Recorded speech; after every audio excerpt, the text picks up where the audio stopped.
It's March, everybody. Welcome back to the DII Nation Podcast. It's tourney time. The selection show is done. The brackets are filled, and we're ready for some D2 tournament basketball. I'm your co-host, Wayne Cavadi, and joining me, as always, is my partner in crime, Bethany Bowman. Are you ready for some basketball, Bethany? Yeah, always ready for tournament basketball, and so are our guests today. Once again, the Northwest Missouri State men's basketball team will be competing for another national championship after winning the MIAA and yet another postseason showdown with Washburn. So joining us today, our head coach, Ben McCollum, and star guard, Diego Bernard. Welcome to the nation, gentlemen, and thanks for joining us. Thanks for having us. Yeah, thanks for having us. Absolutely. It's not the postseason of basketball without some Bearcats on the show, so it had to be done. We like to start every show kind of talking about what brought you to Northwest Missouri State. So we'll start with Diego. What was the recruiting process like, and what made you finally decide on coming to Northwest Missouri State? Yeah, probably going on my junior year, Coach Matt came up to Lafayette, talked to the coach about me, and was just seeing how I was doing and stuff, and we kind of developed a bond. It wasn't too far from home. I kind of wanted my grandparents and family to all come up and be able to watch me play still after high school. So Northwest was just a home feeling, and I was just glad I came. Now, one of my favorite stories that I did was way back in 2019 with you and your sister. I don't know if you remember that. Oh, and yeah. And you both reached number one at the same time when she was on Drew. Was there ever a conversation between you two of going to the same school? No, not really. Just like in high school, she went down to St. Joe Benton, and I went to St. Joe Lafayette. Just the better program for the women's side and the better program for the men's side. We just like competing for them. Yeah, that makes sense. And now, Coach, you spent time as a player and a coach. So what brought you to Northwest? To Northwest, I had a buddy that actually went down here, and I went junior college first, and then I knew they had a good program with Steve Meyer, so came down and actually kind of had a makeshift tryout, and I think it was borderline walk-on tryout, and then I kind of saw it. I'm like, okay, well, let me play against y'all's guys, and so played well, and they ended up offering me a scholarship, and ended up coming here for 2 seasons and playing for conference championships, both of them. Yeah, and weren't you on the first team to make it to the Elite Eight in Northwest? Yeah, we were. What was that? 2001, 2002, I think, maybe somewhere in that range. 2000, 2001, one of the two. We were 29-3, and we ended up. I think we lost in the Elite Eight. I thought we had a really good chance to be able to win it if we would have kind of squeezed past that first game. But it was a fun experience. Had a really good team, and learned a lot about culture and how to compete. And how exciting was it to come back to become the head coach? It was exciting. It's probably, it's exciting when you get it. And then when you actually have to do the job, it's probably not quite as exciting because you realize how incredibly difficult it is. And you realize how little you actually know. But as you grow and get better throughout, then it becomes a lot more enjoyable and a lot less stressful. I think for me, I just try to make the kids better and hope that they have some success once they leave our program. And as long as I do that, I think we're doing a good job. And Coach, weren't you on the same team and played with athletic director there at Northwest and women's head coach? Austin Meyer. Yeah, Austin was a freshman when I was a senior. So we still call him fresh meat. So he was a good freshman. He's really good. Probably could play professionally. And then Andy, I coached Andy. So I coached them both actually. So I never actually played with Peterson. He was I think he was a red shirt the year I was there. So I was his red shirt coach. And so we did red shirt workouts, and he hated every minute of it, but it made him better. Well, that's pretty cool. You get to reunite with them now, all in different roles. But we've had Trevor Hudgens and Ryan Hawkins both on the show and asked them the same thing. That 2019 season was a crazy one because with the personal losses you had, most people expected a rebuilding year. That was the complete opposite in an undefeated title run. Coach, let's go to you first this time. When did you realize how special that team could be? The third scrimmage. The first scrimmage, we were awful. I think we even might have got beat out. I'm not sure. We don't keep visible score, but it was pretty rough. And then second one was a little bit better. And then the third one, we actually went to Rockhurst and we played fantastic. And we kind of find our niche. We had three really, really good guards, and obviously Diego, Trevor, and then a kid named Xavier Rhodes. And then we had a lot of those, what we have now, kind of those hybrid bigs where they're 6'7", can shoot, can post, can drive. And so, we just would expose mismatches consistently throughout the game. And, our kids were extremely humble and just kind of wanted to do well. They had no entitlement. They didn't have a lot of expectations for themselves. And it was one of the, I know, you get a lot of accolades for Coach of the Year. It was probably the easiest coaching job close to that I've done. They really coached themselves and really wanted to perform and do well. I didn't have to motivate them ever. They were just a really good group. And a lot of that's because of the external stuff as well. And Diego, what about for you? As a player, was there ever a moment you thought that this team had the potential to do what they did? Every year going in, you try to just win your last game that you play.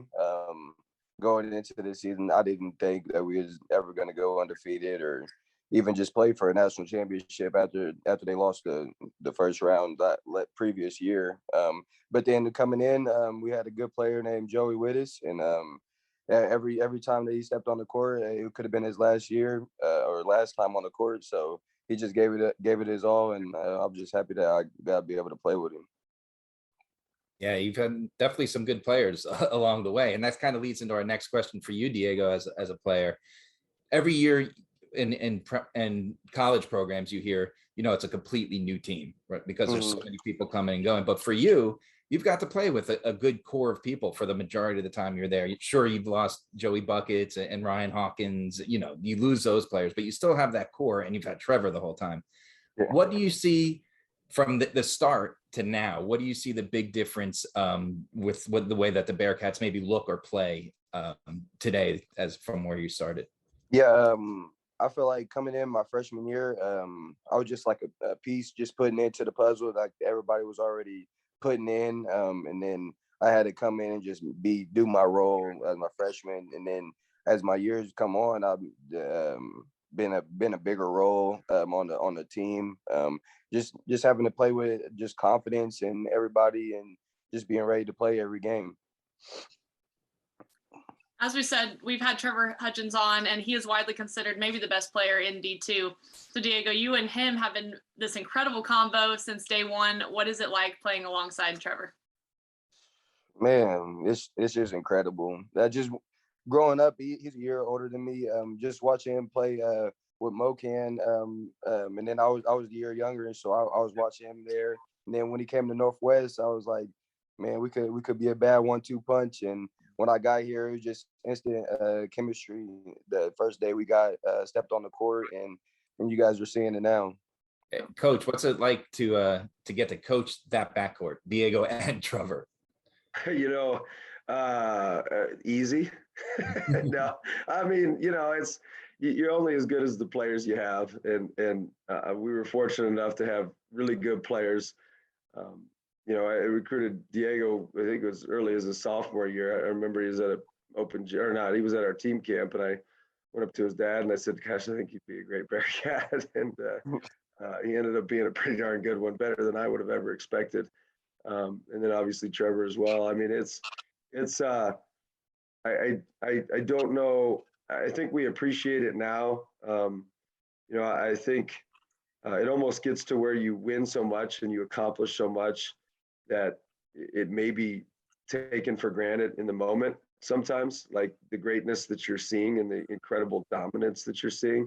I think in a few years, it'll probably be like, wow, that was one of the greatest teams in the history of Division II basketball, if not the greatest run in the history of Division II basketball. And certainly the best backcourt. So let's talk a little bit about the Central region. Obviously, you guys have had some battles over the year.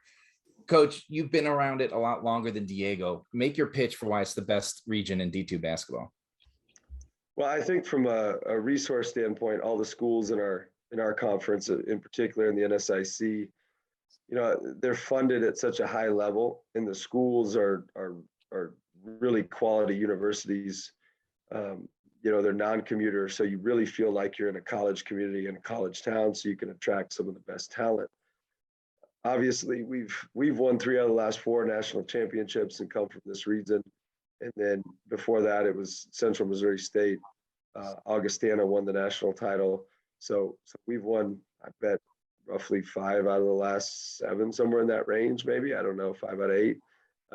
So we've won quite a few. And then obviously Northern State lost the national title game the one season that we were out of it. So, I think that probably makes the case. I think top to bottom, it's as difficult as there is. Even this year, it'll be a really difficult race for the regional. Diego, as a follow-up to that, what have been some of your most memorable tournament games?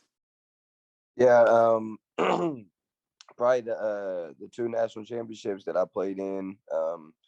Probably the West Liberty game last year.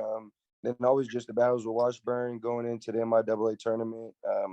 Just having them playing them games is always tough. And then we know they're going to be in the regional seedings too. So the MIAA teams are always hard to get past, and I'm just ready to play. Yeah. If Washburn beats Minnesota Duluth, we got another Northwest Washburn showdown. Diego, we'll go to you first on this one. This season was obviously a little different. Like we were joking that a 5-loss season in Maryville is like the sky is falling, but obviously it's not that bad. What do the Bearcats have to do to win this tournament? Yeah, I just feel like when we dropped a couple there late, people started losing faith in us. I just feel like we just got to focus on what we can control, what we do at practice, what we're going to do on the court, and play our defense, and I feel like we'll just be fine. Coach, what do you think? Yeah, I think anytime you go into a tournament setting, you just have to focus on the little things, the fine details, and really be yourself. I think too often coaches and teams try to reinvent the wheel and be something that they're not. And a lot of times that gets them in trouble quick in a regional setting. You can't really control whether you win or lose. That's why these tournaments are so much fun to watch. You can control how you compete. You can control that, you do the same things that you've done throughout the season. And that's really all up to you. And if we do that, I think, hopefully we get the results that we want. Coach, we had Rich Wright on the show earlier this football season, and we got to talk a little bit about your relationship being the head coaches of 2 very successful programs there at Northwest. What makes him special, and how have you guys fed off each other's success, do you think?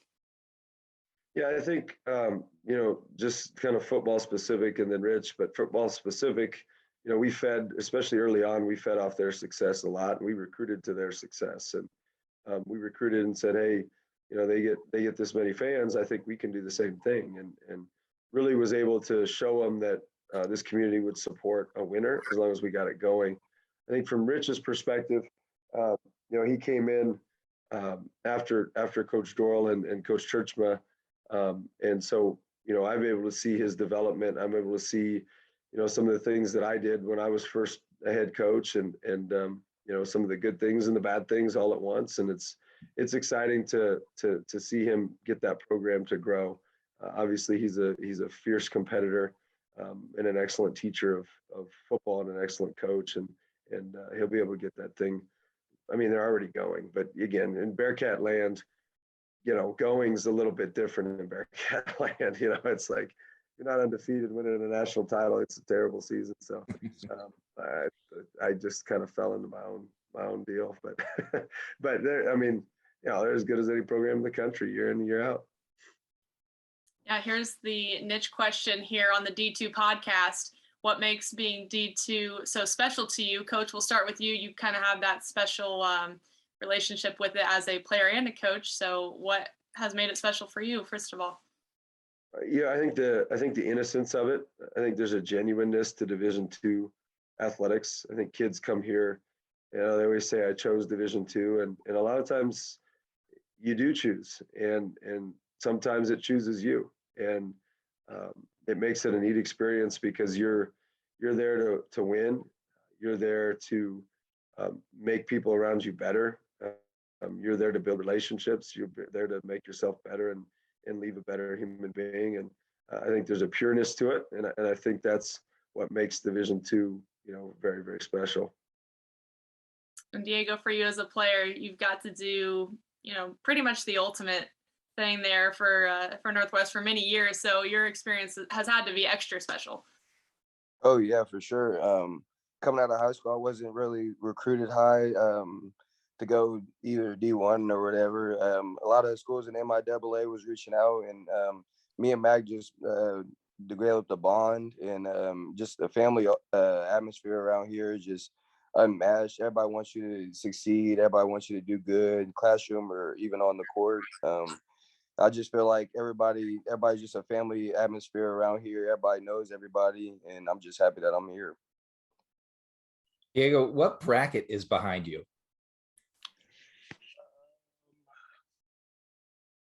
It is. That's the regional bracket, Yeah, 2019. Yeah, 19. Yeah, nice. I was gonna put the I ain't even gonna say it. No, we do got another one on the other side from last year, but I was going big because it was the national championship side. But no, I just decided to go with this one. I like it. how do you guys decide who gets to keep those? Huh? How do you guys Whoever decide? steals them. Whoever steals it? Yeah.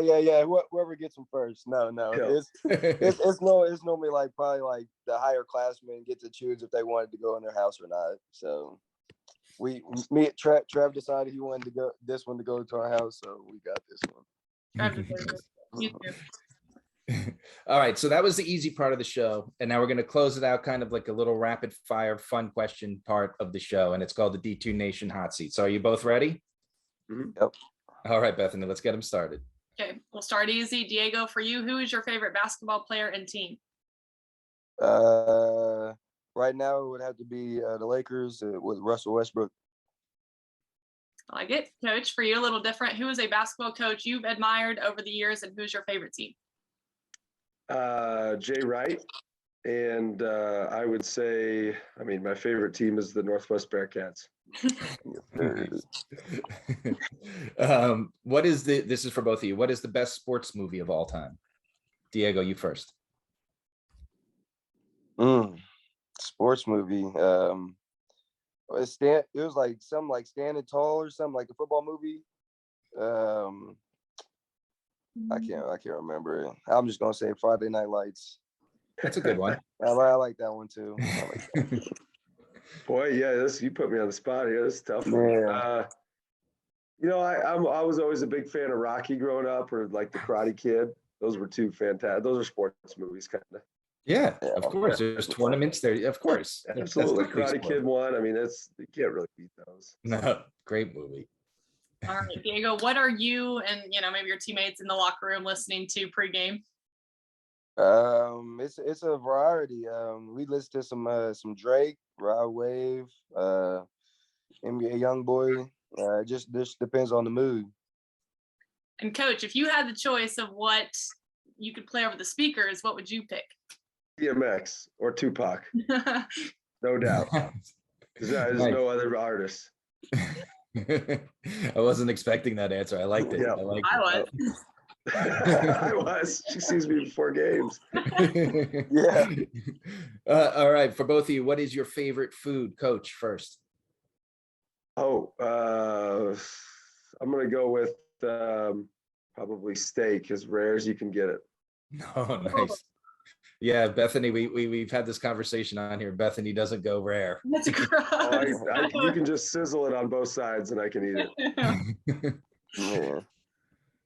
I would have to say probably boneless barbecue wings. Okay, I like it. Yeah. You got the half price apps in Maryville you hit up a lot? Yeah. Well, we just left Applebee's, so.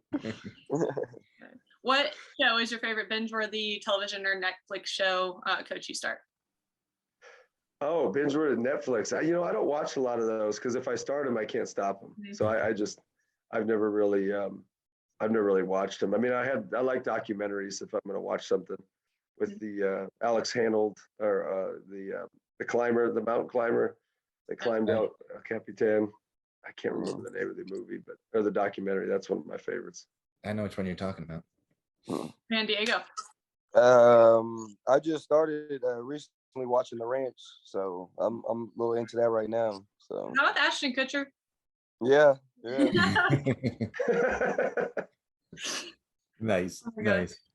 All right. If you could choose between one superpower being either the ability to fly or being invisible, which one would you choose, Diego? I think it'd be pretty fun to be invisible, mess around with people, just whisper in their ear or something. I was gonna say I've seen some games that it looks like you're pretty close to flying as it is. So yeah, you may as well just go with it. Coach, how about you? No, no doubt invisible. Absolutely. Yeah, sneak in and out of places, then no one will talk to you, right? I've got actually one more for Diego. I'd asked you at the tournament in my way several years ago who had the best hair on the team. Joey Wittes, Ryan Welty, or yourself. You said it was you for sure. You have the curls. Now those two guys are gone, but Wes Dreamer was a little bit upset he didn't get in for candidacy. Yeah. Are you still winning that battle? Yeah, I don't know, because Wes got pretty good hair, and then Spencer Chalmers came along too. He got the little man bun action too. But I mean, it's hard to go away from the curls. I don't know. I got might stick with myself one more year. I like it. I like it. Well, we're going to let you go. We know you have a busy week, and we really appreciate you taking a few minutes to be with us tonight. Go get some rest, get ready for another crazy tournament. And obviously we wish you good luck the rest of the way. Thanks for joining us. I appreciate having us. Yes, thanks a lot for having us. Absolutely. Remember, D2 Nation, before we go, we're on Spotify, Apple Podcasts, Google Podcasts, YouTube, and anywhere you want to listen to a podcast. Give us a follow, and we'll see you next week on the D2 Nation.